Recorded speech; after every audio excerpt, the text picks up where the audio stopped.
Bismillahirrahmanirrahim. Betapa gembiranya Abdul Muthalib saat berhasil menemukan sumur Zam-Zam. Kabar tersebut membuat penduduk kota Mekah begitu bahagia.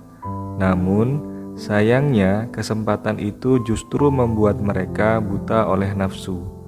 Terlebih lagi, setelah sekian lama penduduk kesulitan untuk mendapatkan air. Banyak pihak yang ingin menguasai sumur itu untuk kepentingan pribadi. Di tengah suasana kacau tersebut, Abdul Muthalib mencoba menenangkan penduduk Mekah.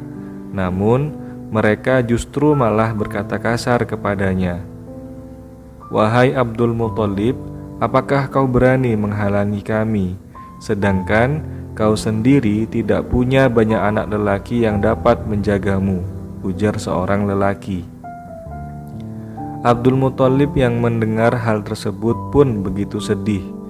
Karena Abdul Muthalib memang hanya memiliki satu orang anak, yaitu Haris. Padahal sejak lama Abdul Muthalib ingin menambah keturunannya, namun belum juga dikabulkan oleh Allah Subhanahu wa Ta'ala. Hingga akhirnya Abdul Muthalib membuat sebuah nadar. "Wahai Tuhan, jika Engkau memberiku sampai 10 anak, maka akan aku kurbankan untukmu putra yang paling akhir kelahirannya." Singkat cerita, doa Abdul Muthalib pun akhirnya diijabah oleh Tuhan. Istrinya bahkan melahirkan hingga 10 anak, dan anak yang terakhir diberi nama Abdullah.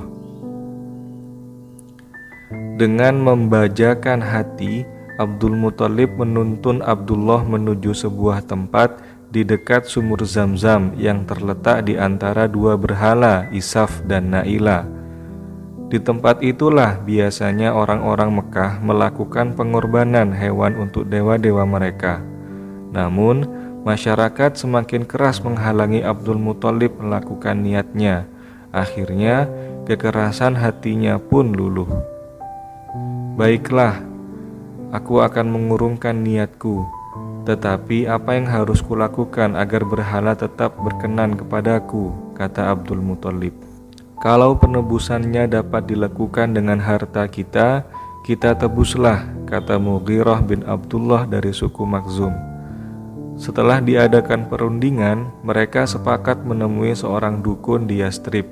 "Berapa tebusan kalian?" tanya dukun wanita itu. 10 ekor unta. Kembalilah ke negeri kalian, sediakan tebusan 10 ekor unta. Kemudian undi antara unta dan anak itu. Jika yang keluar nama anakmu, tambahlah jumlah untanya. Kemudian undi lagi sampai nama unta yang keluar. Mereka pulang dengan lega dan segera mengundi dengan anak panah. Ternyata yang keluar adalah nama Abdullah. Mereka menambahkan tebusan unta dan mengundi lagi. Ternyata lagi-lagi nama yang keluar adalah Abdullah. Demikianlah Abdul Muthalib menambah dan menambah terus jumlah unta. Ketika jumlah unta sudah mencapai 100 ekor, barulah yang keluar adalah nama unta. "Dewa sudah berkenan," seru orang-orang.